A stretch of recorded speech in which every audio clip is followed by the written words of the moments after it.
मैं आपको एक बात लिख के दे देता हूं अभी, कांग्रेस मध्य प्रदेश के चुनाव को स्वीप करेगी, बीजेपी वहां दिखाई नहीं देगी। मिशन 2023 को लेकर सियासी दलों ने कमर कस ली है। अगर बीजेपी कांग्रेस की बात की जाए तो दोनों ही पार्टियां मैदान में उतर चुकी हैं। इसी तैयारी के बीच में कांग्रेस सांसद राहुल गांधी ने ऐसी भविष्यवाणी कर दी जिससे सूबे का सियासी पारा हाई हो गया। जी हां, कांग्रेस सांसद राहुल गांधी ने शनिवार को भारत जोड़ो यात्रा में 9वीं प्रेस कॉन्फ्रेंस की। नई दिल्ली में उन्होंने मध्य प्रदेश का भी जिक्र किया। राहुल ने दावा करते हुए कहा, मैं आपको एक बात लिख करके देता हूं कि कांग्रेस मध्य प्रदेश के चुनाव को जीतेगी, भाजपा वहां दिखाई भी नहीं देगी। मैं आपको एक बात लिख के दे देता हूं अभी, कांग्रेस मध्य प्रदेश के चुनाव को स्वीप करेगी, बीजेपी वहां दिखाई नहीं देगी। राहुल यही नहीं रुके, उन्होंने आगे कहा कि मध्य प्रदेश में हर व्यक्ति जानता है कि बीजेपी ने चोरी करके सरकार बनाई है। मध्य प्रदेश में हर व्यक्ति जानता है कि बीजेपी ने सरकार को चोरी करके पैसा देके बनाया है, तो पूरा प्रदेश गुस्से में है। इधर राहुल के बयान पर पार्टी नेता भी सुर से सुर मिलाते नजर आए। पिछली बार भी 18 में कांग्रेस को के मेजॉरिटी विधायक आए थे और सरकार बनी थी। ये तो खरीद फरोख्त की सरकार है, उधारी की। 114 सीटें आई थी तो अब 174 ज्यादा आएंगी। और नया साल, नई सरकार और मुख्यमंत्री कमलनाथ जी, ये नारा है हमारा। इधर जैसे ही राहुल ने एमपी में कांग्रेस की जीत का दावा किया, फौरन इस मुद्दे को बीजेपी ने लपक लिया। फिर क्या था, बीजेपी ने भी मिशन 2023 को लेकर दावा कर दिया। नगरीय प्रशासन मंत्री भूपेंद्र सिंह ने कहा कि राहुल गांधी के नेतृत्व में जैसी हार देश भर में कांग्रेस की हुई है, वैसी ही हार 2023 के चुनाव में एमपी में भी होगी।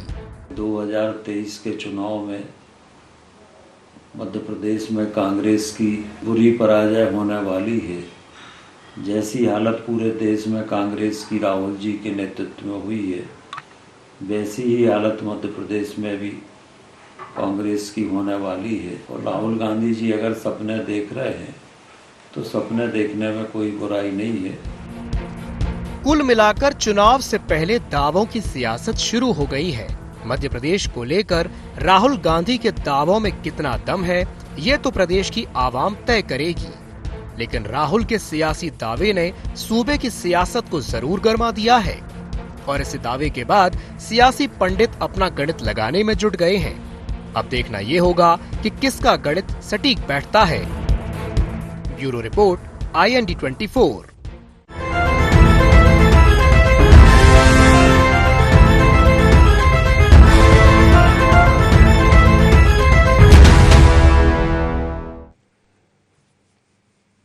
नमस्कार, IND एजेंडा में आप सभी का स्वागत है। मैं हूं आपके साथ दिव्यांशु जोशी। तो राहुल गांधी ने एक भविष्यवाणी की है जिसे लेकर के मध्य प्रदेश की जो सियासत है वो गर्मा गई है। चर्चा को आगे बढ़ाएंगे, लेकिन उससे पहले जान लेते हैं क्या है आज के एजेंडा पॉइंट्स। राहुल गांधी की भविष्यवाणी में कितना दम, राहुल का दावा या सियासी शगुफा, क्या एमपी में दिखेगा भारत जोड़ो यात्रा का असर,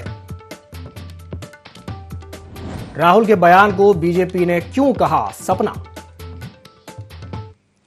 तो चर्चा को आगे बढ़ाते हैं और चर्चा को आगे बढ़ाने के लिए हमारे साथ 3 खास मेहमान जुड़ रहे हैं। हमारे साथ चर्चा में जुड़ रहे हैं राकेश शर्मा जी, जो कि नेता है मध्य प्रदेश भाजपा के। साथ ही साथ हमारे साथ चर्चा में जुड़ रहे हैं सिद्धार्थ राजावत, जो कि प्रवक्ता है मध्य प्रदेश कांग्रेस के। और हमारे साथ चर्चा में जुड़ रहे हैं देवदत्त दुबे जी, जो कि वरिष्ठ पत्रकार हैं। आप तीनों मेहमानों का बहुत बहुत स्वागत है IND 24 में। सबसे पहले मैं शुरुआत करना चाहूंगा राकेश शर्मा जी से। शर्मा जी, राहुल गांधी की जो भविष्यवाणी है, क्या कहेंगे उस पर? क्या लगता है कितना दम है उनकी इस भविष्यवाणी में? देखिए, वचन देना, भविष्यवाणी करना, ये राहुल गांधी की पुरानी आदत है। मध्य प्रदेश में 2018 के चुनाव के पहले उनने एक मध्य प्रदेश की जनता से वादा किया था कि 10 दिन में किसान के 2 लाख का कर्ज माफ़ हो जाएगा, नहीं तो मैं मुख्यमंत्री साफ कर दूंगा। फिर उसके बाद कांग्रेस ने वचन दिया था कि 4,000 रुपये बेरोजगारी भत्ता देंगे हम हर युवा को। उसके बाद कांग्रेस ने वचन दिया था कि 51,000 रुपये हम कन्या विवाह में देंगे। उसके बाद कांग्रेस ने वचन दिया था कि मध्य प्रदेश के हर युवा को ढोल चलाने की और बैंड बाजा बजाने की नौकरी देंगे। ये इतने सारे वचन मैंने बताए जिनको पूरा नहीं किया था। इसलिए कांग्रेस, राहुल गांधी ने तो साफ नहीं किया, कमलनाथ को, जनता ने कमलनाथ को साफ कर दिया। ये बार बार कहते हैं साहब हमारी बिकी हुई, हमारे विधायक बिक गए, हमारी विधायक चुरा लिए गए। उसके बाद 15 माह के बाद 28 स्थानों पर चुनाव हुए थे मेरे विद्वान साथी। उसके बाद आप ये देखिए कि जनता ने क्यों नहीं कमलनाथ, मिस्टर ट्विटरनाथ जो लगातार झूठ बोलते थे, उनकी काट की हांडी को उतार दिया। 28 स्थानों पर चुनाव के बाद ही सरकार का भाग्य भविष्य का फैसला होना था जी। मेरा एक और कहना है कि जिस तरह से लंका में विभीषण जी सच बोलते थे और हमेशा सच बोलते थे और सत्य के साथ रहते थे, धर्म के साथ रहते थे, वैसे ही पूरी कांग्रेस पार्टी में लक्ष्मण सिंह एक ऐसे हैं जो हमेशा सत्य बोलते हैं और सत्य के साथ रहते हैं। लक्ष्मण सिंह ने कहा कि 10 दिन में किसान का कर्ज माफ नहीं हुआ, राहुल गांधी जी भोपाल आई और जनता से माफी मांगी। अभी 2 दिन पहले लक्ष्मण सिंह ने फिर कहा कि कांग्रेस के 17 पूर्व मंत्री और 37 विधायक मात्र जीत रहे हैं जो कांग्रेस का सर्वे हुआ। कमलनाथ जी 24 घंटे सर्वे के अलावा कुछ नहीं करते और जो सर्वे उनने विधायकों के सामने पेश किया, उस विधायक दल की बैठक में लक्ष्मण सिंह उपस्थित थे और उस सर्वे को उनने जनता के सामने लाके रख दिया कि यह कांग्रेस की हकीकत है जी। मेरा यह कहना है दिव्यांशु जी जी। कि ठंड बहुत जम के पड़ रही है, कांग्रेस के नेताओं के पास कोई काम नहीं है, दिन भर कंबल और रजाई ओढ़ के सोते रहते हैं और मुंगेरी लाल के हसीन सपने जैसे हसीन सपने देखते रहते हैं और फिर बाहर आके उसकी परिणति बताते हैं कि आज मैंने ये सपना देखा कि राहुल गांधी प्रधानमंत्री बन गए और कमलनाथ मुख्यमंत्री बन गए, और फिर उसके बाद कोई बोलता है भैया उठ जाइए, रजाई में से बाहर आइए, जनता के बीच जाइए। कहने हमारा काम नहीं है जनता के बीच जाना, वो काम भारतीय जनता पार्टी का है। तो भाजपा जनता के बीच है, जनता के काम कर रही है, इसलिए शिवराज सिंह चौहान के नेतृत्व पर जनता विश्वास व्यक्त कर रही है। चलिए ठीक है सिद्धार्थ जी से मैं प्रतिक्रिया ले लेता हूं जी। तो जो बात राकेश जी ने कही है कि भाई कांग्रेस के जो लोग हैं वो मुंगेरी लाल के हसीन सपने देख रहे हैं, मैं देवदत्त जी से प्रतिक्रिया लेना चाहूंगा इस पर। देवदत्त जी क्या कहेंगे राकेश जी की बात पर? पहले तो राहुल गांधी जी का स्टेटमेंट आता है, वो कहते हैं कि भाई मैं लिख करके दे रहा हूं कि कांग्रेस मध्य प्रदेश में क्लीन स्वीप करने वाली है, क्या कहेंगे इस पर? देखिए, हर जो नेता होता है दल का वो तो ऐसी बातें करेंगे ही, क्योंकि यदि ऐसा नहीं कहे, वो कहें कि हमारी सरकार नहीं बन रही, तो कार्यकर्ताओं का मनोबल टूटेगा और जो जनता का ध्रुवीकरण होता है वो भी नहीं होगा। ये वादे राजनीति में हर दल करता है, हर नेता करता है, कोई अकेले राहुल गांधी ऐसे नहीं है। बीजेपी में भी सब वादे करते हैं हमेशा, जहां सरकार बनती है, क्या पश्चिम बंगाल में वादा नहीं हुआ, क्या हिमाचल प्रदेश में नहीं, सब जगह सब नेता करते हैं, लेकिन जमीनी हकीकत कुछ और होती है, वादे कुछ और होते हैं, दावे कुछ और होते हैं। और मैं ये बात जरूर कहता हूं कि अभी 1 साल पहले से भविष्यवाणी करना थोड़ा खतरे से खाली नहीं है, क्योंकि हर चुनाव में जो 1-2 महीने पहले जो वातावरण बनता है, और मैंने कई सीटों पर ऐसा देखा है कि हारी हुई सीट जीत गई या जीती हुई सीट हार गई, टिकट वितरण में जो भी होता है। तो अभी टिकट वितरण के बाद फिर मुद्दे, और आखिरी 24 घंटे में अपने यहाँ हवा बदलती है, कहीं कोई दंगा हो गया तो हवा बदल जाती है, कहीं कुछ हो गया तो बदल जाती, बहुत सारे मुद्दे हैं। एक इतने पहले से कहना, एक बस ये है कि पार्टी के लोगों का मनोबल बढ़ाना, कार्यकर्ताओं को काम पे लगाने के लिए, अच्छा है, उनको ये अच्छा लगता है कि हमारी सरकार आ रही है, वो तो लिख के भी देने तैयार है, इसलिए ऐसी बातें करते हैं। मैं बताऊं आपको, मैंने एक 98 में बीजेपी नेता का इंटरव्यू किया था, तो उन्होंने कहा था मुझे दूरबीन से भी कहीं हार नजर नहीं आ रही, और उस समय कांग्रेस की सरकार बनी थी। तो ऐसे कांग्रेस में इतने दावे कब से तो कर रहे हैं, क्या हर बार सरकार बनाने का दावा करते, क्या 2003 में नहीं किया, 2008 में नहीं किया, 13 में नहीं किया, हर बार दावा करते। तो सब चीजें अलग अलग है, हर दल दावा करेगा, हर नेता दावा करेगा जीत का, कोई नहीं उसको वो कहेगा। और मैं बताऊं, परिस्थितियां बदलते इसी नेताओं के बयान भी बदल जाते हैं। तो ये सब राजनीतिक बयान है, लेकिन हकीकत या दावा जो कर सकती है वो जनता ही कर सकती है, ना भाजपा के नेता कर सकते, ना कांग्रेस के नेता, क्योंकि चाबी जनता के हाथ में होती है, और इसके लिए वक्त है, अभी जनता इंतजार कर रही है, आने दो वक्त। बिल्कुल सही कहा आपने देवदत्त जी, चाबी जनता के हाथ में है, और 1 साल पहले ही ये दावा कर देना कहीं ना कहीं खतरे से खाली नहीं, आपने बिल्कुल सही कहा। चलिए मैं सिद्धार्थ जी से प्रतिक्रिया ले लेता हूं। सिद्धार्थ जी, देवदत्त जी की बात आपने सुनी, वो ये कह रहे हैं कि भाई 1 साल पहले से ये घोषित कर देना, दावा कर देना कि भाई मध्य प्रदेश में तो कांग्रेस क्लीन स्वीप करने जा रही है। हमारे साथ राकेश जी भी जुड़े हुए हैं और वही कह रहे थे कि भाई ये तो सिर्फ और सिर्फ मुंगेरी लाल के हसीन सपने देखने के जैसा है, क्या कहेंगे इस पर?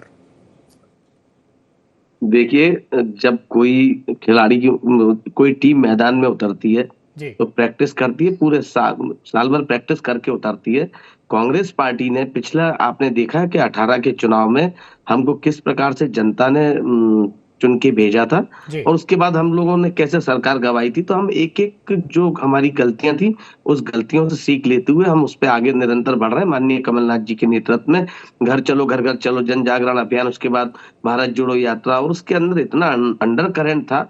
मैं आपको बताता हूं कि मैं 1100 किलोमीटर चला हूं जी। और उस दौरान कई आरएसएस के, कई एबीवीपी के जो बच्चे आके मिले, कई भाजपा के दिग्गज वरिष्ठ नेता भी गुप्त रूप से मुलाकातें की हैं इस मध्य प्रदेश के अंदर। मैं आपको बता दूं वो भी कहीं ना कहीं रुष्ट बैठे हुए हैं, जिनकी टिकट कटने का डर है। और मेरे भाई अभी राकेश शर्मा जी बोल रहे थे, तो ये कहीं ना कहीं बेचारे विचलित हैं कहीं ना कहीं संगठन से। और ये जो माननीय कमलनाथ जी को ट्विटर नाथ बोल रहे थे, तो ये भूल जाते हैं कि लोगन पारासर जी भी सुबह उठते हैं तो पहले ट्विटर करते हैं, या आपके क्या नाम है शिवराज सिंह जी, उनका भी सुबह ट्विटर की चिड़िया उनकी सुबह ही सुबह उड़ लेती है। तो कम से कम आप कांग्रेस पार्टी को ना बताएं, आपकी पार्टी भी ट्विटर युद्ध में बहुत पूरी तरह से सुबह से चालू हो जाती है।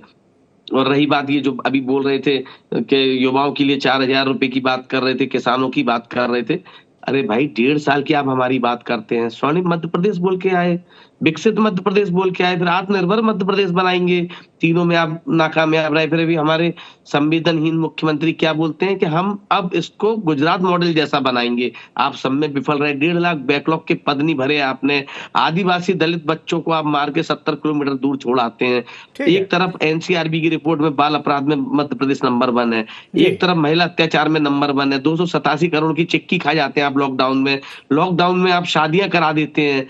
लॉकडाउन के अंदर आपने पोषण आहार में स्कूटर पे रख के 3-3 कुंटल आपने ढो दिया। कितनी आपकी उपलब्धियां हैं सरकार की 17 साल में। आप किसानों की बात कर रहे हैं, अरे हमने प्रयास तो किया, हमने 23,000 किसानों का 50,000 रुपए प्रयास करके हमने उनका कर्जा माफ तो किया। आप इससे पिछले साल का जो अतिवृष्टि में जो अब बाढ़ आई थी उसका आप मुआवजा नहीं दे पाए। अभी अभी आप जब हमारे देश के गृह मंत्री जी को आप रिसीव कर रहे थे हेलीकॉप्टर पे, उनके जहाजों पे, तब हमारा पूरा मध्य प्रदेश टापू बना हुआ था पानी का, कोरम डैम का घोटाला हुआ था शर्मा जी, याद है कि नहीं? जो 100 करोड़ का था वो 300 करोड़ पे पहुंच गया और 20 करोड़ पे उसको तोड़ने में खर्च किए कि पानी गांव में ना बह जाए। ये आपका विकास है 17 साल का। कभी अपने विकास की बात कर लें। 11 पुल बह गए, 35,000 किलोमीटर से ज्यादा की रोडें बह गई, और आप इसको न्यूयॉर्क और जर्सी और अमेरिका से हमारे मुख्यमंत्री वो करते थे। और मुख्यमंत्री जी की आप बात करते हैं, 25,000 झूठी घोषणाएं कर चुके हैं। अभी 3-4 दिन पूर्व भी मैं एक पेपर पढ़ रहा था तो उसमें आया कि प्रधानमंत्री आवास के अंदर इतनी कमियां हैं, इतनी कमियां। दैनिक भास्कर ने फ्रंट पे छापा था। ये आपकी खूबियां हैं, आपको सर्टिफिकेट बाकायदा दे रहे हैं।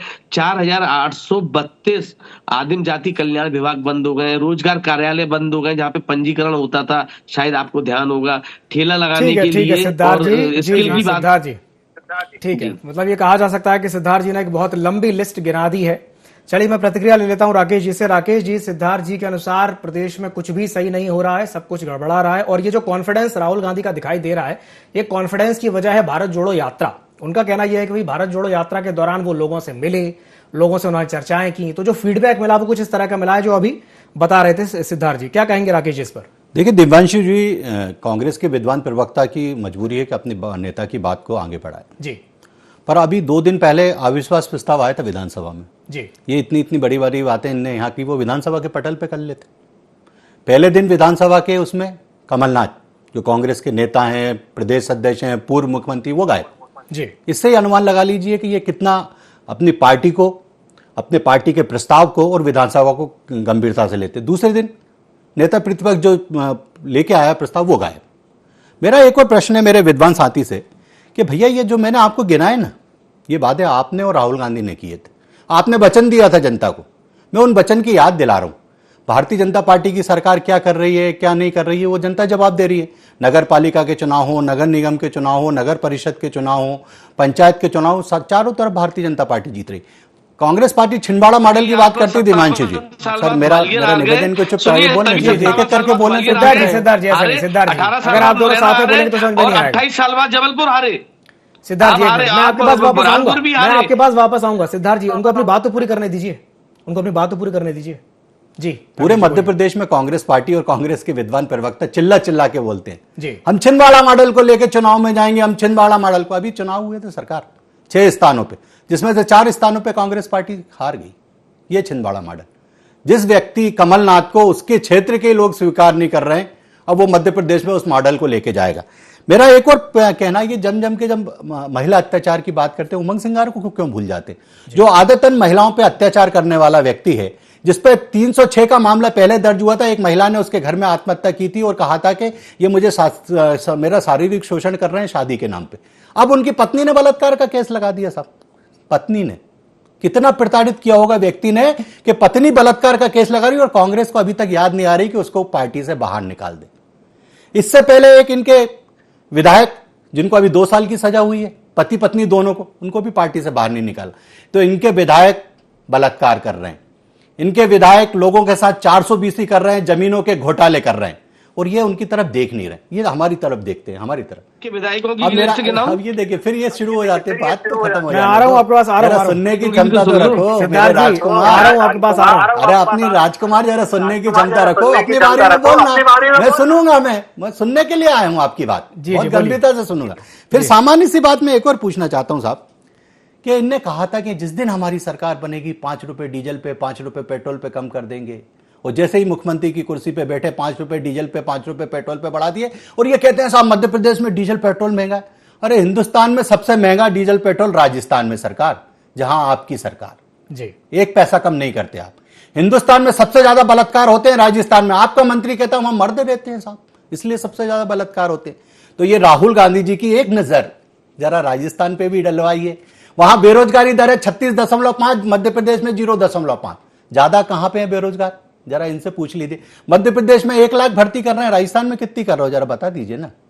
वचन देते हो उसको पालन नहीं करोगे, जहां तुम्हारी सरकार है उसकी बात नहीं करोगे, कहीं पे भी तो सच बोलो, एक और बात सच बोलो भैया। ये जो काट की अंडी दिन भर लेके घूमते हो मुंगेरी लाल, ये अब काट की अंडी चढ़ेगी नहीं, क्योंकि जनता हिसाब मांगती है। 28 स्थानों पे चुनाव हुए थे 15 महीने के बाद। ये युवाओं ने तुम्हें वोट नहीं दिया क्योंकि तुमने 4000 बेरोजगारी भत्ता नहीं दिया, किसान ने तुम्हें वोट नहीं दिया क्योंकि 2 लाख का उसका कर्ज माफ नहीं किया, महिलाओं ने तुम्हें वोट नहीं दिया क्योंकि 51,000 रुपए शादी के तुमने नहीं दिए। तुम किस तरह की बातें करते हो? तुम क्या सोचते हो ये जनता भूल जाती? अरे 28 स्थान पे 15 माह के बाद, और ट्विटर ना, मुख्यमंत्री रहते ट्वीट किए, प्रदेश अध्यक्ष रहते ट्वीट किए, नेता प्रतिपक्ष रहते ट्वीट किए, कभी तो जनता के बीच चले जाते, कभी तो चले जाते। अच्छा राकेश जी, ठीक है, ये बात आपका कहना ठीक है कि बेरोजगारी में मध्य प्रदेश की क्या स्थिति है। सड़कों को लेकर के क्या कहेंगे? सड़कों को लेकर के मुख्यमंत्री शिवराज जी ने पहले भी एक मीटिंग करी थी, उसके बाद जब उन्होंने देखा कि स्थिति नहीं सुधरी है तो अधिकारी को फटकार लगाई। तो सड़कों की स्थिति पर कुछ कहेंगे आप? दिव्यांशु जी, मैं तो आपसे हाथ जोड़ के निवेदन करना चाहूंगा जी, मध्य प्रदेश के चारों कोनों में जाओ आप, भोपाल से, ठीक है, और कहीं आपको सड़क खराब दिखे तो जो आप सजा देंगे मैं आपके चैनल पाऊंगा। 1 सेकंड, चारों कोनों पे जाने की जरूरत नहीं है, भोपाल में देख लीजिए। सर एक चारों कोनों पे जाने की क्या समय जरूरत तो दीजिए सर बात पूरी करने की। जी 276 करोड़ रुपए की रोड बन रही है कोलार में 6 लेन, ठीक है सर जी, और 885 करोड़ रुपए सड़कों के सुधार के लिए भोपाल में दिए गए जी। सर बारिश के बाद थोड़ा तो समय लगेगा सड़कों को सुधरने में। कितना समय लगेगा? मेरी बात सुनिए 1 सेकंड, कितना समय लगेगा? सर चारों तरफ सड़क का निर्माण चल रहा है। आपके ऑफिस के पीछे ही मेट्रो का काम चल रहा है, फ्लाईओवर का काम चल रहा है आपके ऑफिस के पीछे, उसी के बगल में सड़क भी बनना शुरू हो गई। तो सड़क भी बन रही है, फ्लाईओवर भी बन रहा है, मेट्रो भी बन रहा है। हम नहीं रोएंगे कि हमारे पास फंड नहीं था, हम कह रहे हैं कि अगर हम लोन ले रहे हैं, कर्ज ले रहे हैं तो जनता के बीच दे रहे हैं। मेधावी विद्यार्थी को लैपटॉप और 25,000 कांग्रेस की सरकार ने क्यों नहीं दिए थे मालूम है? घोषणा के बाद कि साहब फंड नहीं है। आज हमने दिए ना, शिवराज की सरकार जैसी बनी 1 महीने बाद 25,000 रुपए और लैपटॉप मेधावी छात्रों को हमने दिए। कहां से आया वो फंड? कैसा अरेंज किया ना। आप सिर्फ रोने का काम करते हो और लूटने का। उसका सर्टिफिकेट दिया था उमंग सिंगार ने कि हमारी सरकार में दिग्विजय सिंह खनन माफिया है, शराब माफिया है, भू माफिया है, हमारी सरकार को अस्थिर कर रहे हैं। गोविंद सिंह ने कहा था कि मुझे शर्म आती है मंत्री रहते हुए हिंदुस्तान में सबसे ज्यादा अवैध उत्खनन हमारी सरकार में हो रहा है। ये सर्टिफिकेट कांग्रेस के मंत्री देते थे जिनने पद और गोपनीयता की शपथ दी थी। वो बार बार लक्ष्मण सिंह को याद करा करो, आपके प्रदेश के उपाध्यक्ष हैं, आपके विधायक हैं, वो आपकी पोल खोलते हैं। जैसे विभीषण सच बोलते थे लंका में रहते हुए, वैसे कांग्रेस में रहते हुए लक्ष्मण सिंह सच बोलते हैं। राकेश जी, पोषण आहार को लेकर के बहुत हो हल्ला मचा था, क्या कहेंगे उस पर? जितने अपराधी हैं सब गिरफ्तार हुए, सबको सजा हुई। जी। आप देखिए कि हमने पोषण आहार के एक अपराधी पे जब कार्रवाई की जी। तो कांग्रेस का कार्यकारी जिला अध्यक्ष गुना का निकला वो। उसके बाद वो व्यापार प्रकोष्ठ कांग्रेस का जो उसका प्रदेश का संयोजक था, उसके खेत में जब हमने वो टैंक खोदा जिसमें हजारों लीटर घासलेट गरीबों का पीडीएस का भरा हुआ था, ये कांग्रेस के पदाधिकारी। उसके बाद अगर हम भू माफिया पे कार्रवाई करते हैं तो सिंघवी ब्रदर्स किस पार्टी से जुड़े, ये किसी से भी पूछ लीजिए। दूसरे भू माफिया पे कार्रवाई करते हैं, वो जबलपुर में निवास करता है और कांग्रेस का प्रदेश का महामंत्री निकलता है। फिर तीसरी बात, अभी मैंने 420 का आप बताया ना कि विधायक और उसकी पत्नी दोनों जमीन घोटाले कर रहे हैं, दोनों को 2 साल की सजा हुई है। महिला अत्याचार की बात करें तो उमंग सिंगार आदित्य अपराधी है सरकार। तो जहां आप हाथ डालोगे, जिधर नजर डालोगे, वहां कांग्रेस के ही लोग निकलते हैं। क्यों ये ऐसी लूट की दुकान फैला के रखे हुए हैं और ये जनता को वचन देते हैं और वह वचन पूरा करते नहीं है। चलिए ठीक है, मैं प्रतिक्रिया ले लेता हूं सिद्धार्थ जी। सिद्धार्थ जी क्या कहेंगे इस पर? देखिए, आज इस दुनिया में वो है नहीं लक्ष्मीकांत शर्मा जी। उनका एक वीडियो वायरल हुआ था, उन्होंने फेरिस्त पूरा सुधीर शर्मा जी का सबका पूरा नाम गिनाया था। व्यापम घोटाला, ई टेंडरिंग घोटाला, डंपर घोटाला, उसके बाद आप देखिए चिक्की घोटाला, 287 करोड़ की चिक्की खा गए जिसमें इनके सिसोदिया जी का सीधे सीधे नाम आया था। उनके ऊपर एफआईआर भी हुई थी, अभी भी शायद लंबित है। 287 करोड़ का लॉकडाउन के अंदर। शादी घोटाला लॉकडाउन के अंदर। उसके बाद अभी शादी घोटाला कौन सा हुआ था सिद्धार्थ जी? लॉकडाउन के अंदर इन्होंने शादियां करा दी थी यहीं पे आपके मुख्यमंत्री जी के क्षेत्र में ही। शादियां करा दी थी तो शादी घोटाला हो गया। चलिए ठीक। हाँ, वो लॉक कराई थी, कुछ सामूहिक शादियों का एक घोटाला था और उसके ऊपर शायद एसडीएम को सस्पेंड भी किया था मुख्यमंत्री ने। जी। उसके बाद अभी आप देखिए पोषण आहार हो गया, कोरम डैम का आपने देखा ही है, 11 पुल बह गए, 36,000 किलोमीटर की रोडें बह गई। और सबसे बड़ी बात कि पिछले साल का जो अतिवृष्टि से जो पूरी फसलें बर्बाद हुई थी उसका मुआवजा अभी तक नहीं मिला किसानों को। मैं भी किसान हूँ, मेरी भी फसल खराब हुई है भिंड के अंदर। ठीक है तो उसका दिया नहीं, सुनिए उसके बाद अभी नहीं दिया। 4,832 आदिम जाति कल्याण विभाग बंद हो गए। संविदा शिक्षक, अभी कोरोना आपको दस्तक दे रहा है और संविदा चिकित्सा शिक्षक हड़ताल पे हैं। आपके अतिथि शिक्षक जिनके सम्मान के लिए उनका सम्मान खत्म हो रहा था, ज्योतिरादित्य सिंधिया जी रोड पे उतरने वाले थे, वो हड़ताल पे बैठे हुए हैं। आपके जूनियर डॉक्टर हड़ताल पे जाने वाले हैं। आपने किसी का पैसा दिया नहीं और आप रोजगार की बात कर रहे हैं। 1.5 लाख बैकलॉग के पद भरे नहीं है। राजस्थान सुनिए, हड़ताल पे फिर आप बीच में बोले, मैं आपके बीच में नहीं बोला था। चलिए आपके बीच में नहीं बोला, आप सुनिए पहले। राकेश जी, अरे उनकी बात पूरी हो जाने दीजिए। जी 500 रुपए में घर घर में लाइसेंस दे रहे हैं नए साल पे और ये बात करते हैं कांग्रेस की नीतियों की। आपकी नीति क्या है? हेरिटेज शराब ये आदिवासियों से बिचवाने की बात करते हैं, ये आपकी नीति है। जी 350 करोड़ का मध्य प्रदेश में कर्जा लेकर आए हम, हमारे माननीय कमलनाथ जी के नेतृत्व, तब भी हम लोगों ने इतना करा था कि हम धीरे धीरे, और ये बात राजस्थान की अभी कर रहे थे और छत्तीसगढ़ की कर रहे थे, तो शायद ये भूल जाते हैं कि राजस्थान और छत्तीसगढ़ को पूरे 5 साल मिले काम करने को, हमको सिर्फ 1.5 साल मिले थे। कभी आपने अपनी 17 साल की विफलता की बात करी कि आपने स्वर्णिम मध्य प्रदेश, विकसित मध्य प्रदेश, आत्मनिर्भर, इतना आत्मनिर्भर कर दिया कि यहाँ पे अभी ठीक है सिद्धार्थ जी।